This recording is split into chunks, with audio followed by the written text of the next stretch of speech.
أماكن من عجائب الدنيا السبع، بعيد عن الدوشة، الهدوء، الاسترخاء، المية الصافية، عالم تحت المية.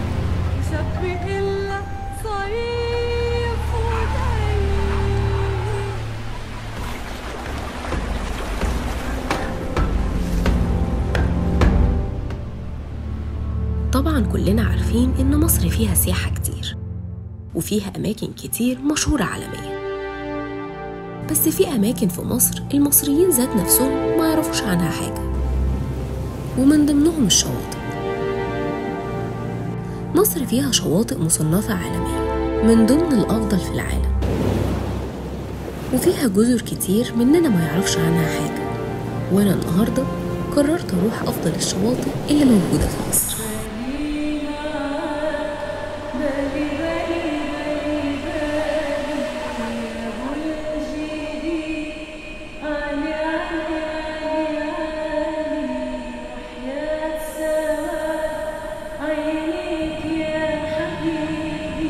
شرم اللولي.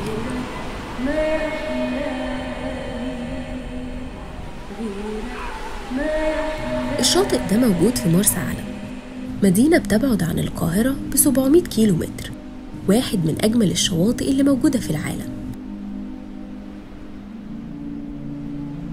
الشاطئ ده كان مختفي وناس كتير ما كانتش تعرف عنه حاجة، بس الشاطئ ده مصنف من ضمن الشواطئ العالمية في العالم. هتحس نفسك في المالديف أول لما تيجي هنا، لون المية نقي جدا، ده غير الشعاب المرجانية النادرة اللي موجودة هنا.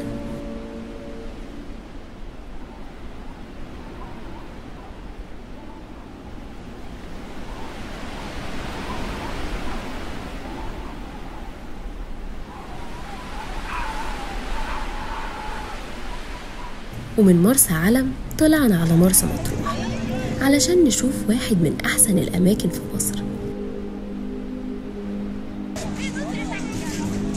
أشهر شاطئ موجود في مرسى مطروح، وده بسبب طبيعته الخلابة والجبال اللي حواليه، ده غير لون المية الأزرق الشفاف. شاطئ عجيبة اللي اتسمى بالاسم ده بسبب الأشكال الصخرية العجيبة اللي موجودة فيه. الشاطئ ده لازم يتصنف من أفضل الشواطئ اللي موجودة في العالم. الهضبة دي برضو اسمها عجيبة، شكل البحر مع الهضبة مع لون المية والرملة، سبحان الله. لازم تيجي هنا، هتحس بمتعة وتنسى كل المشاكل اللي في حياتك، ده غير انك هتحس انك في جزيرة لوحدك. بس لو انت جيت في الصيف هتلاقيه زحمة شوية، وده لأن معظم المصريين بيحبوا الشاطئ ده جدا.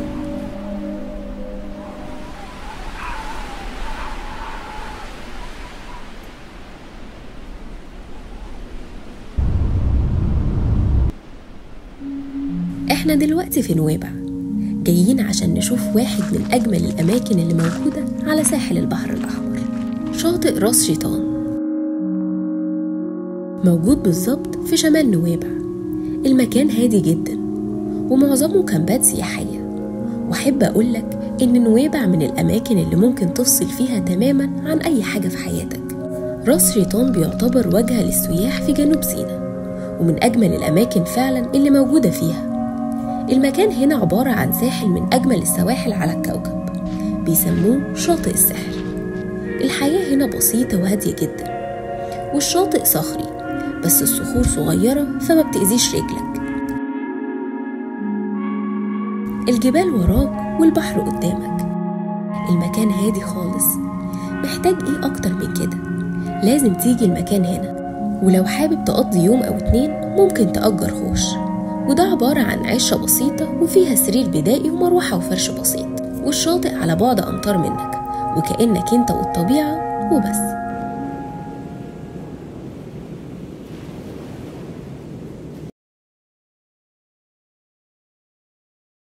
احنا وصلنا شرم الشيخ علشان نشوف واحد من أجمل الشواطئ اللي موجودة في جنوب سيناء، وبالتحديد في شرم الشيخ، شاطئ الفنار أو بيسموه أم سيد. بيسموه بالاسم ده علشان موجود على هضبة أم سيد، واحد من أشهر الشواطئ اللي موجودة في شرم الشيخ. وانت ماشي على الرملة هتشوف في البحر الشعاب المرجانية وأنواع كتير من السمك من غير ما تنزل البحر، وده بسبب صفاء المية ولونها الشفاف جدا.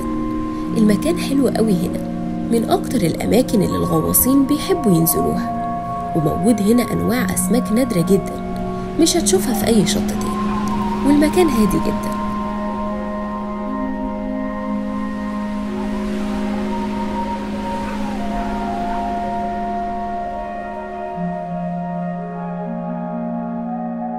ومن شرم الشيخ طلعنا على دهب علشان نشوف واحدة من أجمل المحميات والشواطئ اللي موجودة في مصر، محمية أبو جالوم.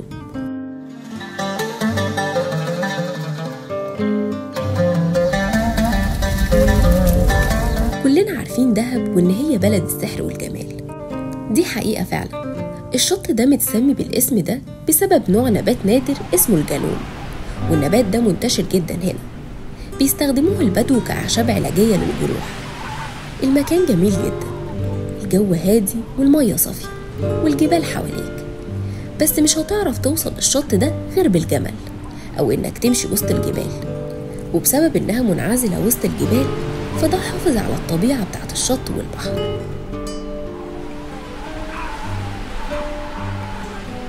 البحر فيه كهوف كتير من الشعب المرجانية تحت البحر، فأنت لو بتحب تعمل سنوركلينج أو بتحب الغطس هتستمتع جدا هنا. الصراحة المكان ممتاز، لازم لما تيجي دهب تيجي هنا وتقعد لك يوم أو يومين.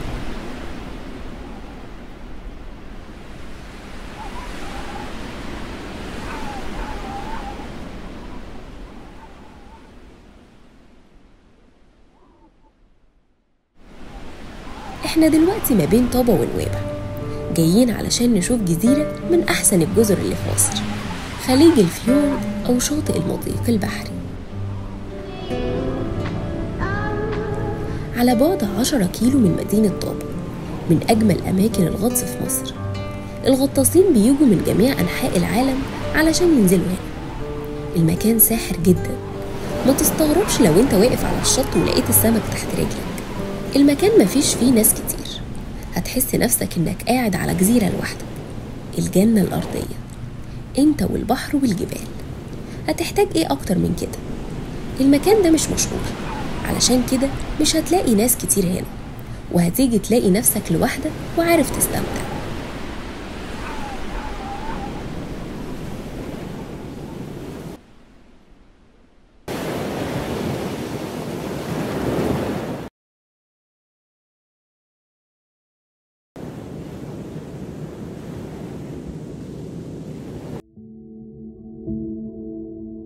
احنا دلوقتي في الغردقة، الوجهة السياحية الأولى في مصر.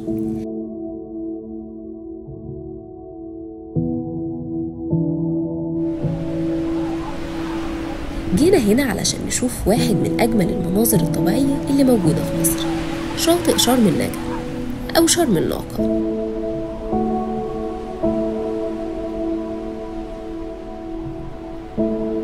أول ما تيجي هنا هتلاقي الشعب المرجانية في المية قريبة جدا من الشط. المنظر ساحر هنا، مش محتاج لمركب عشان تنزل البحر وتستمتع بيه، انت مجرد ما تقف على الشط هتنسى كل حاجة وتستمتع بالبحر. المكان ده فريد من نوعه في الغردقة، بيعتبر محمية من ضمن المحميات اللي موجودة في مصر، ده بسبب أنواع الشعب المرجانية والأسماك النادرة اللي موجودة فيه. معظم الناس اللي بتيجي الغردقة ما تعرفش حاجة عن الشط ده، انت لازم تيجي هنا في الصيف أو الشتاء. لو انت بتحب المناظر الطبيعية هتستمتع جدا، وهتلاقي كمان مراكب بتتأجر هنا علشان لو عايز تلف شوية في البحر. فعلا مصر فيها أجمل الشواطئ في العالم، بس للأسف مش معروفة.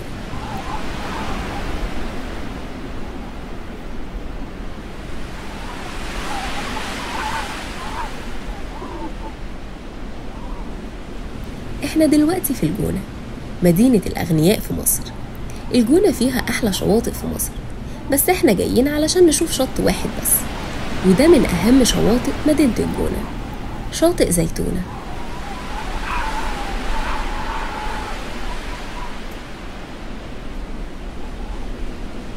الشط ده مش هتشوف زيه بعد كده، لأنه فريد من نوعه.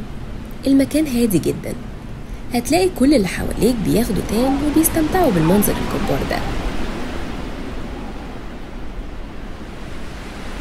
الجونة معروفة بإنها مدينة الأغنياء، بس انت ممكن تيجي عادي هنا وتستكشف الطبيعة الجميلة دي. شاطئ زيتونة الشط رقم 1 في الجونة، وبيعتبر الواجهة السياحية الأولى في المدينة، وأي حد بيجي الجونة لازم يجي هنا علشان يشوف نقاء المية وجمال الشط. حقيقي أنا مستمتعة.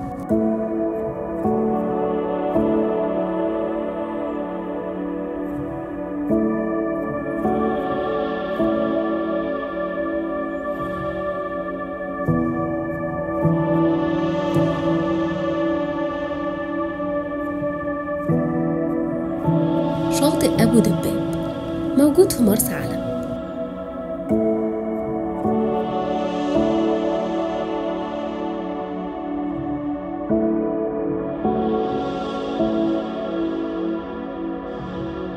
بيعتبر أجمل شاطئ رملي موجود في مصر، والشط ده مصنف من أجمل 20 شط في العالم، وده بسبب الشعب المرجانية وأنواع السلاحف الكتيرة اللي موجودة فيه، واللي منهم أنواع مهددة بالانقراض.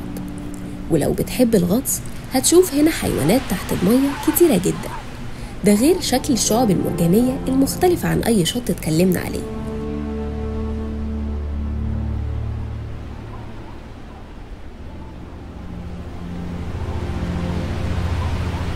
لون المية جميل، والبحر زي ما يكون بيقولك انت لازم تنزل.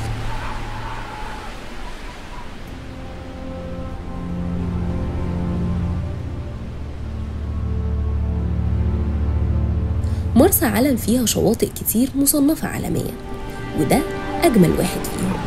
سيبك من أي مكان اتكلمنا عليه، المكان ده مختلف.